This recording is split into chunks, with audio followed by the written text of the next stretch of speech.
Okay, it's a cold day in March. It's supposed to be near spring, but it's snowing and wet outside, and I'm on the boat working on one of my winter chores. Today I'm going to replace the shower sump. Now the shower sump is right here.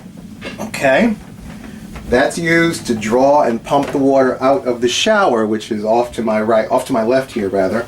In the aft head there's a similar unit forward that does the same thing. During decommissioning I found that the float switch was not working, and therefore the sump itself was not emptying out.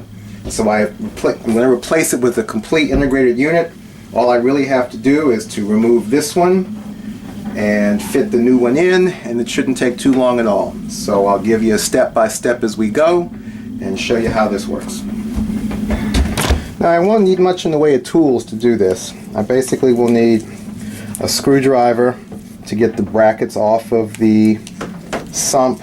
I'll need a couple of socket drivers to take the hose clamps off, and I'll need a pair of wire cutters to get the electrical connections to the switch and pump off. Nothing very complicated at all. I'm sure everyone has tools like this or something similar in your own boat toolkit. Alright, I've disconnected the shower sump, the old one, and it's got typical construction. Here's the pump in here. If you look over here you can see the float switch, and if you look here you'll see a little tube with holes in it. It's really actually a filter to catch things like hair and coarse particulates that may have come in from the drain or whatever.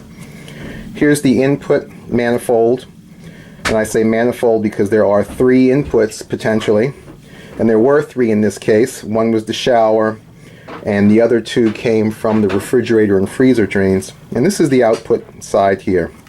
These are the cable wires for the power. This was an Atwood unit, and I basically bought the same one. Let's look at the new one right now.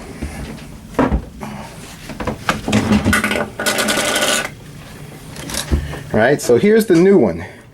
It's got a integrated pump and float switch right here.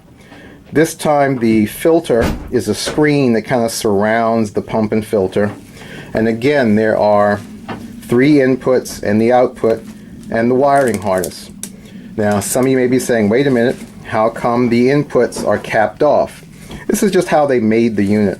I'm going to have to drill holes in each of these to make the connections which I have to make to it. The outflow side, however, is already it's already open for me. Okay, and then it's got ears down here where it can be screwed into the pan down below, and there are little flaps on the side so I can open this up and clean the screen as I need during operation. Alright, so I'm going to install this and I'll get back with you shortly. You know, sometimes you don't find things until you stick your head in the holes. And on a boat you're always going to find something that surprises you. So there were 3 tubes connected to the input side of the old sump pump, but what I found was this tube was just kind of connected and hanging loose. I'm not sure what its purpose was. Maybe they were thinking of using this as a bilge pump for this little area here in the bilge, which I don't quite understand because there is a limber hole that runs into the deep well of the bilge in this space. But maybe this was just like they were thinking of a spare bilge pump in case the thing really filled up for some reason. So I don't think I'm going to reproduce this connection, so it's one less connection for me to make. But now you can see that the new sump is installed. It's not installed, but it's in place. I have to drill an additional hole in the bottom to bolt it down. I can reuse one of the old holes, and I have to work on making connections to the hoses.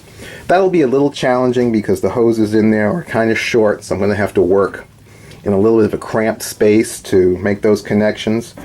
For the wiring connections, I like using male and female crimped connector plugs.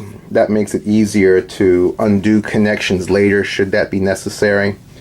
And I will do that shortly, but just wanted to show you how it looks in its place before I do the final connections. Okay, so I tried it down in the well, seeing which hoses were going to fit to which hose barb.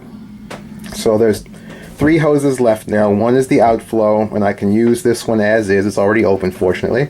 And I'm going to have to connect one hose to this fitting and one hose to that one. So you can see they're capped off. I'm going to have to cut off the end of this one, just at the end. And this one I'm going to have to either cut off out here, or it may make more sense to cut it right here so the hose goes actually all the way on and has a clear flow in when I'm done. Because both hoses have a 1-inch ID, so I need this part and this part to put the hose on. You could have used drills for this, but I chose to use a hacksaw just to cut this to get the widest possible opening to provide the least resistance to water flow into the sump. Okay, there's the unit in its place. The hoses are attached to the various ports. All that's left now is the electrical connection. Now, what I like to do is use these male and female crimp connectors, because this way I can put the connections on either end and not be constrained by having to make them fit together at the last minute. I can put each one of them on in a more relaxed fashion, and when I'm all said and done, connect them together. And then for extra security, I can tape the joint. This way, if something should ever go wrong, I can just disconnect them and only replace the wire, the connector on one end. Okay, so that's the next job. Okay, just about to make the final electrical connections, just giving you a good shot of what the system looks like installed. And now let me show you how I did the crimp fittings. Okay, so I've got the crimp fittings on.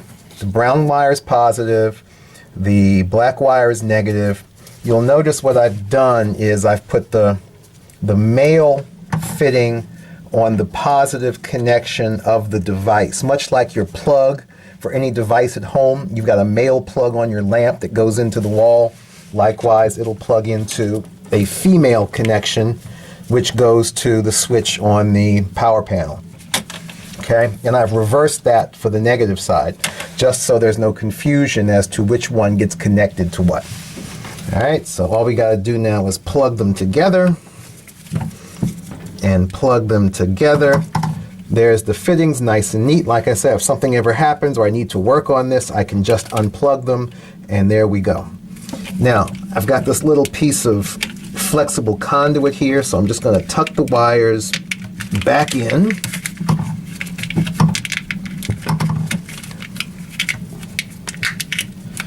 This gives them a little bit more protection, and I can then tie this up out of the way so it stays out of any water that may collect in this compartment.